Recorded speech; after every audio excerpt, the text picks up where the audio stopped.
Hello and welcome to the Hibs Observer Monday briefing with myself, Liam Bryce, joined by Craig Nisbet to take a look back at Rangers 0, Hibs 2 in the Scottish Premiership, a first league win at Ibrox since 2018 for Hibs. Extends the unbeaten run in the league to 16 games. Another great performance, another great result, and we'll be here to just break down the sort of finer details of it as always. But always, as we start with just a word for our sponsor, Hibs Observer is brought to you by S1 Jobs. So if it's time to hand in your transfer request, then head over to s1jobs.com and upload your CV today. With thousands of jobs across Edinburgh and the surrounding area, you'll find the one at S1 Jobs. So start your search today. Craig, thanks again, as always, for joining us. How are you getting on? I'm very well, mate. Very well. Looking forward to discussing this one. Aye, I can imagine. I can certainly imagine another great result and performance for David Gray's side. I'll flag this up before we start. Coming from Jay and Sandy. Good afternoon, our nerdy observers. Is that what they're called? Is that what we are? we could just rename. We've never had like a definitive name for this show. I'm always like Monday briefing, Monday tactical analysis. Maybe we should just start calling it that. The observers. We'll see if it sticks. So we'll get into the game in just a wee moment in the finer details. But I mean, you must have been delighted with that again at the weekend. Yeah, I mean, I didn't watch it live because I was away, so it was just sort of keeping tabs on it really. But it was a really good rewatch yesterday, going through it, and just we'll get into it, but just a really sort of well drilled, well polished, sort of professional performance, which just seems to be what we're producing at the moment. Yeah, you're seeing an awful lot of that, and it's becoming a theme, really. And I think what's kind of most impressive over the past, however many games, is how adaptable the team seems to be becoming. Because obviously it was a very different challenge from St Johnstone last week to going to Ibrox the following week, and they just seem to just keep rising to every challenge that's put in front of them at the moment. So as always, we'll just take a quick look. This is the pass network, which obviously gives you a look at the formation and the lineup as well. It was kind of, again, it was a positive team selection. I think it could have been easy to make changes, kind of sweeping changes, if you like, from the previous week. But I mean, David Gray, he stuck with the players that delivered that result last week, and you can see here. I think it almost looks like a wee bit more like a 3-4-3 at times. When because obviously we talked a wee bit about last week. I think how Junior Hoilett likes to sort of drift out to that left side, and Jordan Obita maybe not as naturally an attacking player as if you bring Nicky Cadden into the side. But again, it's I think it's kind of testament to the the way the team's organised. I think when you look at these passing networks from week to week, there's not an awful lot of variation. It's you can see the patterns, can't you? Yeah, and if going back to right at the start of the season, the one thing David Gray wanted was the team to be fluid.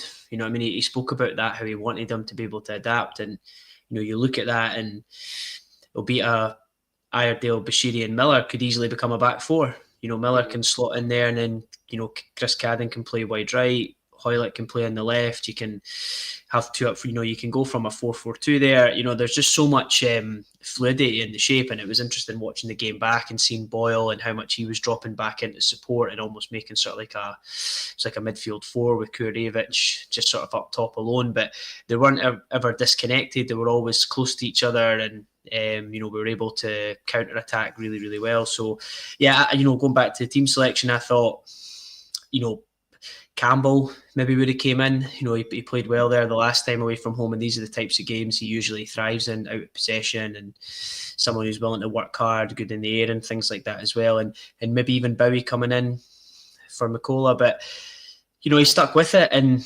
it was obviously the right decision.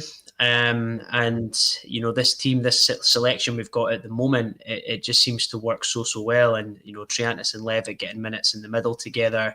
Defensively, they're doing their work, and you just know if we win the ball back, those two we can just play forward, we can play quickly, and Boyle's in great form.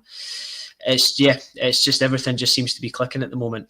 Yeah, absolutely. And I think we'll take a wee look next at how the sort of expected goals race chart panned out across the 90 minutes. I mean, you can see here Rangers with a higher XG, but I mean, to me, I felt like for an awful lot of that game, and I think you can see the biggest chance there was between round about the half hour mark. I felt like the only sort of period of that game where I felt Hibs didn't quite have control of it was maybe from that 25-minute mark onwards for maybe about 10, 15 minutes or so. So maybe that reflects that. But that was the thing that kind of stuck out for me is just how comfortable it felt a lot of the time. Yeah, I think you're right. Watching it back, there was I was just looking down at the times I noted some of the chances, and 27th minute, I think, is Czerny gets let inside out. They have a quick combination, and Dessers has the shot that Smith saves, and yeah, from that little period on, Rangers started to have a few more chances and things like that. But even when they were getting into positions like Dessers, when he went through and had the shot, Rocky was able to recover and get close to him to put him off. They never had something. And I think maybe Barami in the second half when he hit the bar was probably their biggest chance, but again, he's kind of running away from goal. He's Hibs players are chasing him down, and even when some of the other chances Rangers had, we were getting bodies in the way. There was blocks and things like that. So there was nothing I would have said that was really clear cut. Don't get me wrong, I'm sure they're disappointed. Dessers had like a few chances that he maybe would have put away, but yeah, I think you're right. Especially in that first half, there was that little period there, but into the second half, we got the goal at such a good time, and then after that, we were able to just sort of sit back and just absorb the pressure. And once they changed and put Barami on and took Czerny off, we were able just to, their fullbacks went higher, so we were able just to hit them on the counter attack there, and then it seemed quite a comfortable way to sort of see out the game, I thought. Yeah, definitely. And obviously the first goal coming in the 8th minute, pretty significantly assisted by Jack Butland. But I think it's good to highlight that there was a nice, before we even get to the goal, there was a good passage of play in the lead up to that sort of, gave Hibs the platform. Yeah, I mean, nerdy observers who tune in every week, I'll know that we highlight Dylan Levitt a lot, but more recently, since he's come back into the team, he likes to drop in and sort of make it a back four. Iredale goes a little bit wider. He likes to drop into that little position and just get on the ball rather than, hiding. He could be behind Diamande there, trying to get on it, but he always likes to drop in. So yeah, this is just before this leads to the throw-in that then leads to the goal. But you can see Iredale's on the ball here. If you go into the next clip, Levitt, there's a little bit of confusion, I think, in Rangers press. Diamande sort of pointing towards Dessers. Levitt just comes in, gets on the ball in this position here. In that next clip, he just dribbles forward. You can see now Raskin's pointing at somebody to do something. There was obviously just a bit of a disconnect there on who was doing what. And Levitt is able to carry it forward, and because he's got such quality, that's not an easy pass. No, it's a risky pass as well, isn't it? It's very risky. You get that wrong, suddenly you've got Czerny, Diamande, Dessers all going. You can see Igamani's just on the other side of the pitch there. It would be a really good counter attack, but he hits a really well weighted pass into Beta. You can see Hoylett's dropped into that position that we've seen him do, in the last, especially against St Johnstone in the last couple of weeks while he's been playing on that left hand side. And then in the next clip, it's just a quick 1-2. Obita into Hoylett, who just sort of pauses, takes his time, lets Obita get up to speed and plays it in behind. And I think Sterling comes over and covers, and it goes to throw-in. But I think, you're playing Rangers, you're away from home, you're 6-7 minutes in. I think that just goes to show the confidence that's going through the team at the moment, that we are willing to get on the ball and look to play. We're not just relying on going long and things like that. And I think that was a really key, because we didn't have much possession in the game. We didn't have many opportunities to build up, but when we did, I thought we used them really well, and that was a really good example there, just how we got in behind that leads to this throw-in for the opening goal. Yeah, because there was another wee combination, but even before that, in the first couple of minutes, and it was Levitt again. It was a sort of first-time pass with his left foot out towards Obita, and I think it's a good point there. It's like it's it is a measure of the confidence, and obviously the confidence that Gray's got in the players, that he's not, there's no instruction to, oh, let's just get them turned for the first, 15 minutes or so. Let's just try and play Boyle in behind. There's as you said, not on the ball in possession an awful lot, but willing to get it down and play when they do have it, and then obviously it leads to this situation here. Yeah, and it's interesting because I think I counted right, but I think Rangers had everybody back here. Everybody behind the ball, but you can just see that Levitt's left in a lot of space there, and there's quite a lot of bodies in the Rangers box that obviously some are picking up, some are probably zonal as well, but it seems odd to me, and we're just talking like that first clip sort of showed there was a wee disconnect with their press at the start. This it just doesn't, it seems odd to me that you would not have somebody just sitting up at the edge of the box there. So yeah, it just gets thrown in from Iredale. I think they're aiming towards Rocky, but obviously it gets stumped clear. But I think it's headed clear actually, maybe by Sterling or Dessers. But after that, of course, it's a massive Butland error. But just again, Dylan Levitt, it's just the quality and the technique. We're pointing out that he hit that a first time pass early on. We know he can do that. He often does just take 1-2 touches, but here, that first touch to kind of cushion the ball, it's a really good touch because it takes the pace out of it. If you go into the next clip, it then bounces up for him. And then he's able, you can just see that's just perfect technique to get up and over the ball as he strikes through. And if you go into that final clip, just as he hits that strike, it's just perfect. The technique so in that shot. And there's so many bodies. That's why I sort of put the arrow going through it. And I do think he catches it well. There is a wee bit swerve on it, but obviously goes through bodies who then just kind of part as the shot's been taken. And listen, it's a massive error from Butland. It's straight at him. He should definitely save it. But it's again, Levitt. We were in our chat talking about him, just how this is kind of what we've wanted to see from him, having these types of strikes and taking games by the scruff of the neck and controlling them. And this is just another example of what he can do. He's got such good technique at the edge. If that maybe falls to another player, they're probably not doing that. They're taking a touch. They're maybe playing it out wide. They're maybe losing the ball. They're maybe hitting it first time, maybe in a bit of a panic because it's so early in the game. But he's just got that composure just to take that touch and trust his technique. And I mean, we talk about goals changing games, but it's a massive goal early on in a game like that. Silences the crowd. We were always going to come and sit back and do what we were going to do. And when you've got a goal to protect, it just makes it even better. Yeah, it does. It does. So it was a perfect start. And you could see, I think, Hibs, as you said, they were going to sit back a wee bit. Do what they do. And again, it's, you've kind of highlighted here how kind of well drilled and organised it looks. Yeah, and we're going to go into a bit more detail about the out of possession stuff. So there's a little snippet of it here, just in terms of how we look. But I thought it was just important to highlight just some of our build-up when we won the ball back, because you often see teams sit in a low block and sit it, and they win it back and they thump it long, and everybody moves up the pitch, the other team get possession, and you just sort of go through the motions with it, really. But this example here, Yefte underlaps.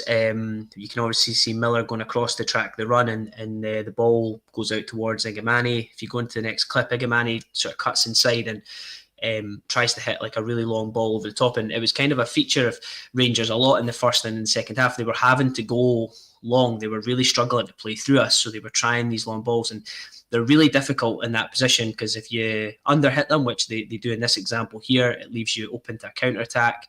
Of course, if you overhit them, it's easy for the goalkeeper to get. So it's a really sweet spot, the types of passes from these areas. But you can just see the no space between the lines, really well organised, good spaces between the Hibs players. But yeah, Igamani plays it long here. Rocky wins the header. If you go into the next clip, it just falls to Triantis here.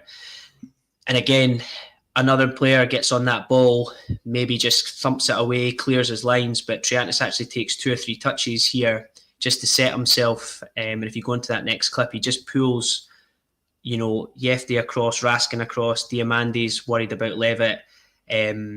Igamani's starting to go towards the ball, and it's Kurevich who drops into that little space there. Triantis plays it into him.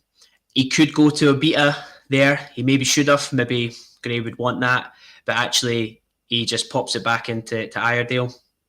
And then Iredale here eventually goes to the arrow that's sort of closest to us, and he hits a long ball over the top for Martin Boyle. And it just goes a wee bit too long and goes towards Butland. But you can see there the options. You've still got Kurevich there. Hoylett's dropped in that position. Obita's going forward. There was a real sort of like methodical way in terms of how we were attacking. As soon as we won it back, it was, can we move it forward? Can we go up? Can we go back? And then can we just try and play through or go in behind Rangers, trying to exploit Boyle and Obita? And I just thought it was worth mentioning, because I think maybe the performance, when people see the possession and the low XG, maybe think, oh, well, it's just one of those games. But actually, when we did win the ball back, all our attacks were really calculated, and we actually executed them really, really well. And there was a bit of variety there, so I thought it was worth highlighting.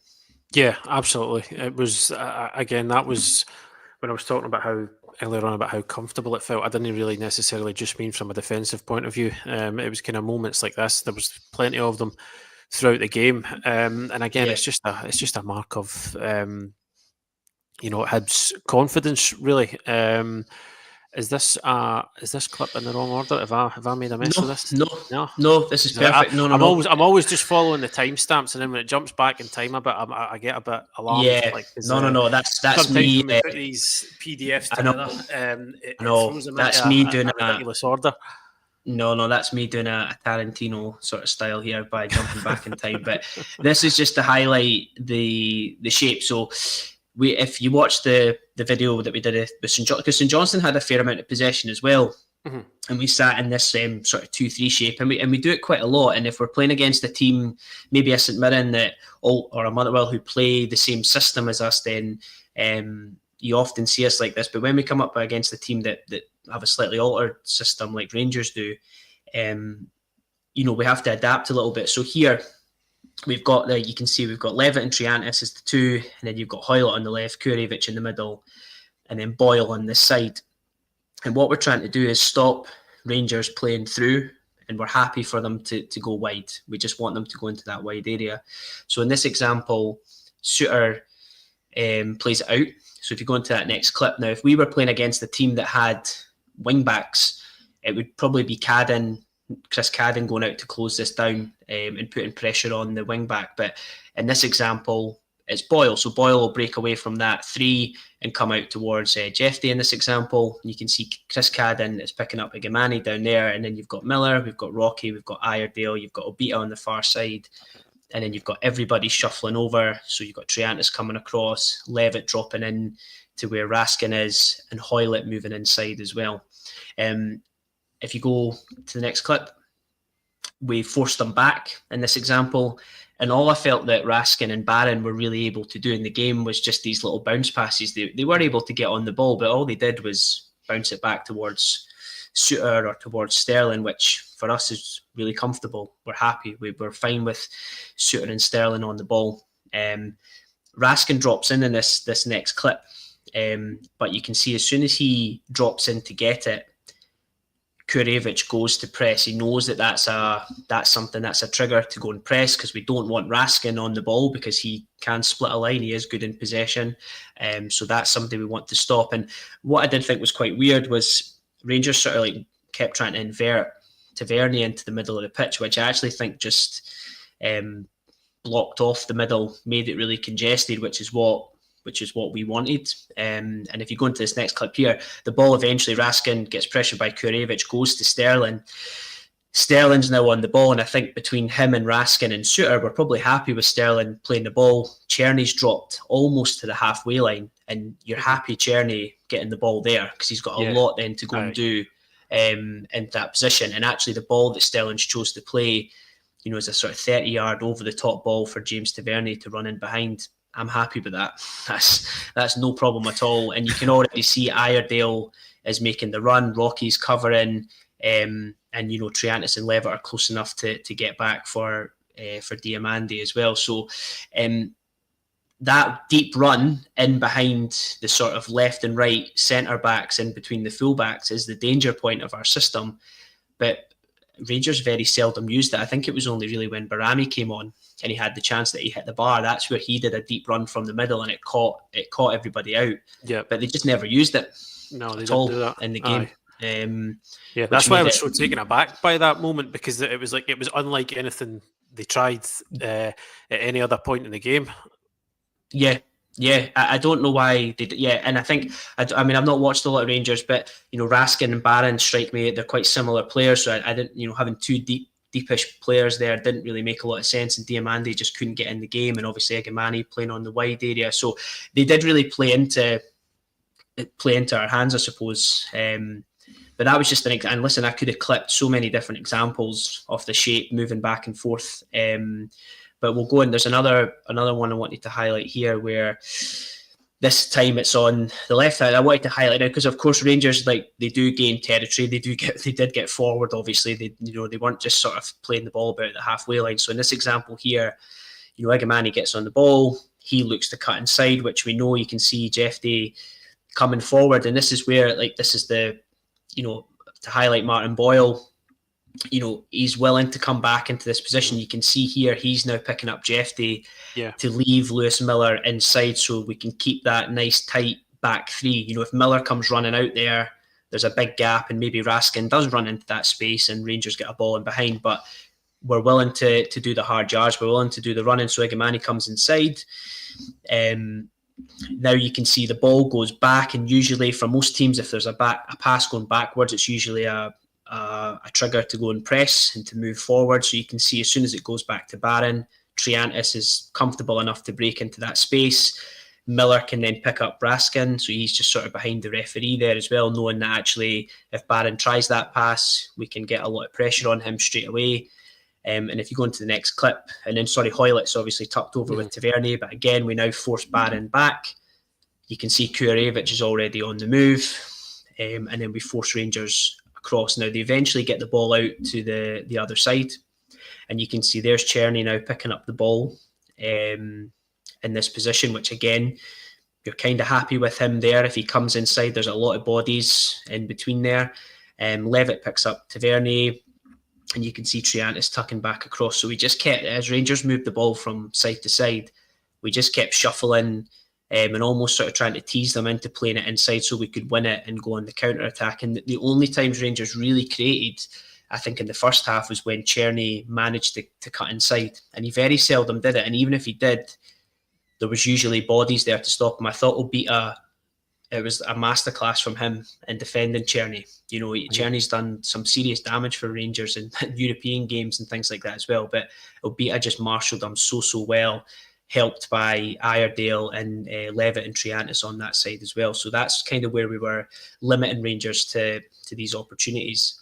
If you go into the next clip, that just shows you here, that's Diamandi with his arms out, saying, what do you want me to do? Where am I going? Because there's nothing. There's no options there.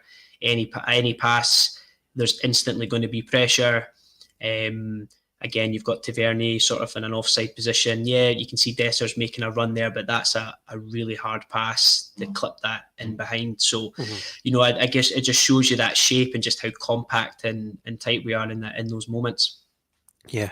So to put this into perspective, you see how well organised and well drilled that is, and you don't. It might not seem complicated. It might not seem difficult when you're looking at it. But if it wasn't, if it wasn't like something that you really had to work and earn on the training pitch, then every team would look like this out of possession. So how much work goes into being as compact as this, being as well drilled and as well organised as this? A power of work goes in, and I think it's not just about the tactical stuff out on the pitch, because every coach, when you set something up, it always looks good on the tactics board and it always looks good on paper and it sounds good at training and it looks good before the game. When you're in the game, that's when that's when you see how that works. And I think the building blocks of this kind of performance and this sort of stuff was there for Gray at the beginning. It's clearly always been the thing that he's wanted. He's wanted his teams to be like this, like tough to beat, athletic, wanted to run more, fight for everything. He's always sort of spoke like that when he's been interviewed. It just takes time, and it also just takes consistency. And the other thing that you as a coach you can't really buy is victories and wins. If you start drawing and winning games, the trust in the system, the trust in what the manager's asking you to do suddenly goes through the roof. And every player wants to be a part of it. Maybe if you're getting beat like we were, you're losing game after game, you're thinking, whatever he's asking us to do maybe isn't working. But we said when we were watching the games at the beginning that we never really got a fair run because there was a red card or a VAR decision or something going against us to stop us picking up that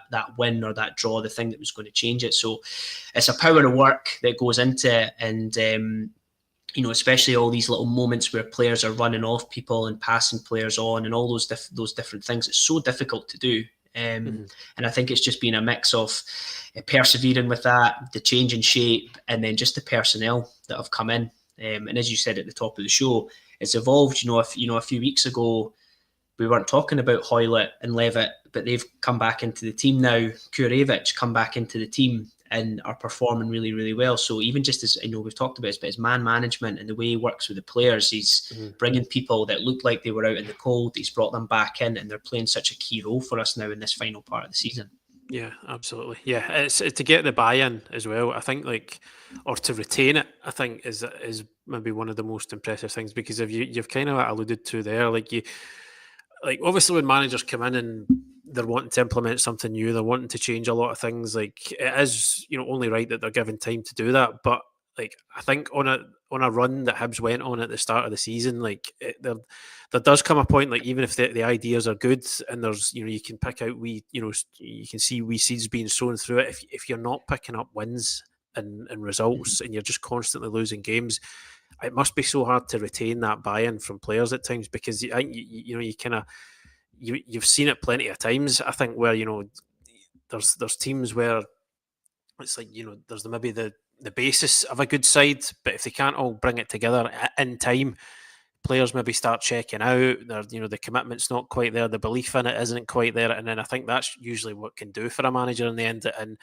I think the run of results you looked at that Hibs had earlier in the season, there's not a lot of managers come back from the position David Gray was in, but obviously behind the scenes he had the backing of the players. At no point did they ever check out. So I think it's to his immense credit as well that he managed to keep everybody on side even when the results weren't going for Hibs. And now you're seeing the benefits of that being week in, week out. You've just a really thorough in-depth analysis and explanation, breakdown, whatever you want to call it, of how this team operates out of possession, how it's now operating in possession, and it's really is testament to everybody involved at the moment.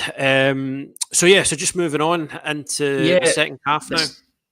Yeah, because I said I honestly could have clipped. There were so many moments from the first half where we did something similar, and as we said, the only Rangers did have chances, and but it was only in those odd moments where there was maybe we lost a bit of possession or there was a mistake or Cherny just managed to drift in at those moments. But I thought we kept them pretty well at bay there.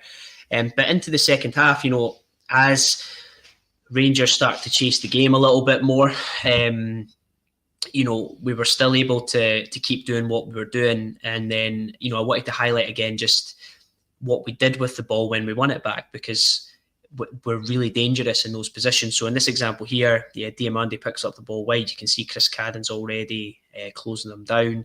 Usual setup with our two in the middle and our forward three and then our back five. If you go into the next clip, Diamandi rolls it back to Raskin. And Raskin sort of turns, swivels, opens up. But you can see just as he's playing that pass, Triantis is already going. And he's already jumping to press, because another trigger, if somebody's receiving the ball like that, they're not sure what's around them, it's a perfect time to pinch the ball. And I think this just goes to show how confident the players are in terms of trusting the system and trusting each other. And even just the evolution, I thought it was good to highlight this for Triantis, because there was quite a lot of times he would do this, but maybe just get slightly wrong, go slightly too late, make a foul, get there, get turned, get rolled, earlier on in the season. But now he's just in such a rhythm that you can see here, if you go into the next clip, he goes in, he wins it well, he wins it clean. And then if you go into the next part, he's able then to step forward with it, and straight away the players go off. Like, they all know there's just a confidence. Chris Cadden goes, Kurevich goes, Hoylett starts to pull out to the left, Boyle goes. And I never clipped the rest of this, but this is the, Triantis carries it inside, he gets a bit of a knock, the ball goes out, we end up, Hoylett drifts in, cuts it out to a Abita, and we get a cross and we win a throw-in deep in the Rangers half. So, we were such a threat, on the counter-attack, and I just thought we looked so good in those positions, and almost we were just allowing Rangers to move the ball around and just waiting for them to play one of those passes inside where we could just pinch it. And I thought as the game went on, we were able to do that a few times, and it was just it was just really, really good to see. And again, you can see it as we win it back. There's just a confidence from the players running forward, knowing I'm probably going to get this if I make this run. And that's another thing that maybe at the beginning of the season we weren't quite getting. But now there's just such a trust and a belief in everybody that's the sort of football that we're getting now. Yeah, absolutely. And moving us on a wee bit further again. Yeah, this is the goal. So It's just to build up to the goal. So obviously the big thing that Rangers did, they took off Czerny and put Barami on, and we highlighted that just before this he hits the bar, and he took up a really deep sort of like number 10 role, and allowed Igamani and Dessers to play as a 2.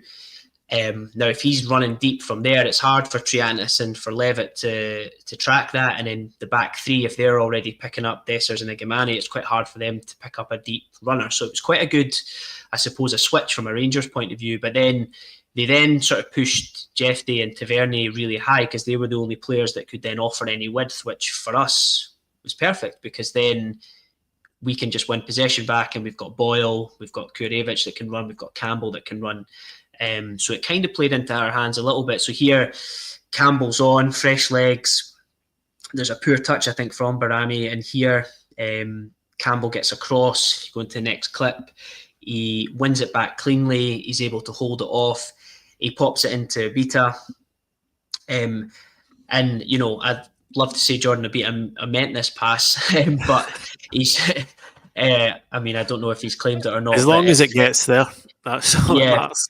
So obviously he hits it in behind. If you go into the next clip, I tried to sort of, obviously you can see this is the, your clip, and it's hard to see, but Sterling's still in his own half with his left foot just inside, and you can see Boyle going. But if you look at the other side of the pitch, that's Tavernier I've highlighted on the right-hand side, so that's your right back.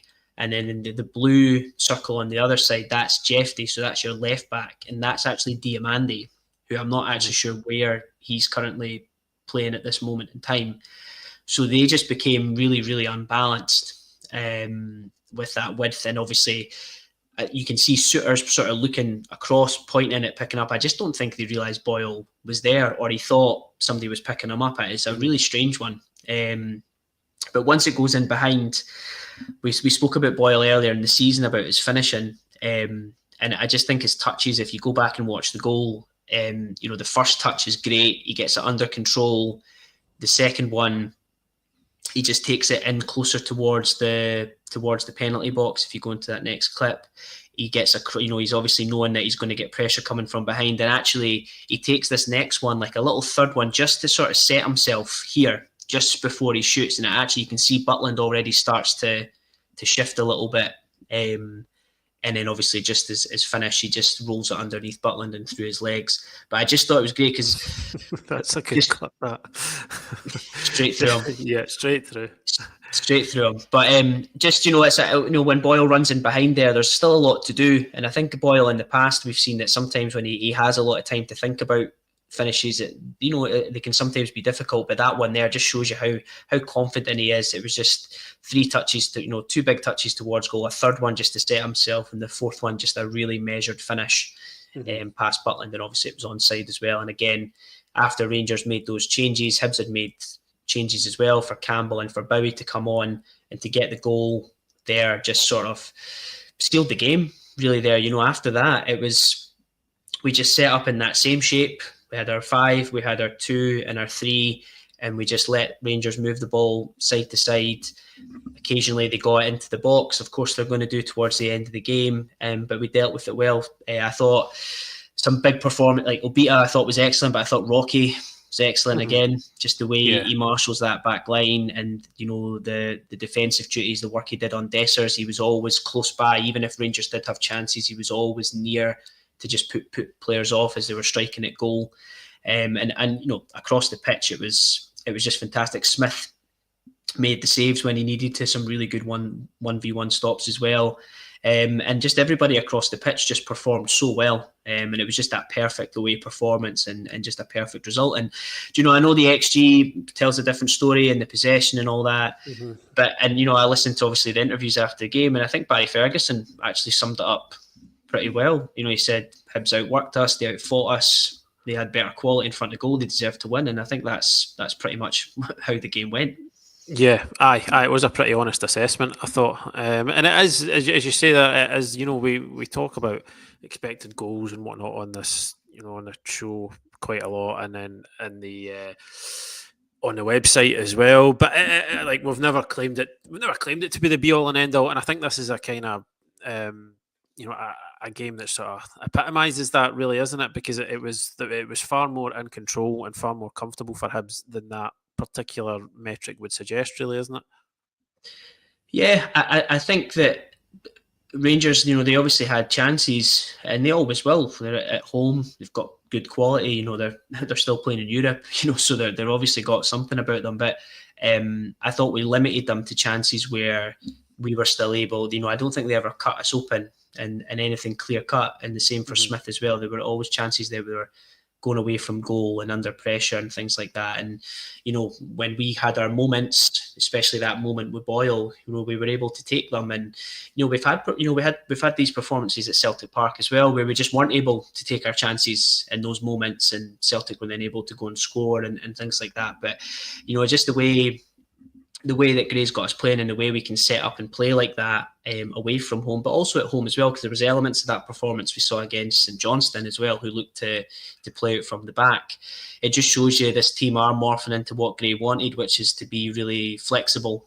And, I never thought we'd probably see that, like Hoylett, and, I think earlier on in the season, if somebody said, yeah, you're going to play Hoylett, Levitt, Triantis, Kurevich, and you're going to go in, you probably wouldn't have thought that those players would be able to put in a performance like that defensively. And that's actually, I forgot to mention Kurevich as well. I thought a power of work goes in, and actually seen him in that game there, I thought I can see why he probably gets the nod ahead of Bowie, because I think he can press a bit more effective than Bowie can at the moment in terms of sort of the energy around the pitch.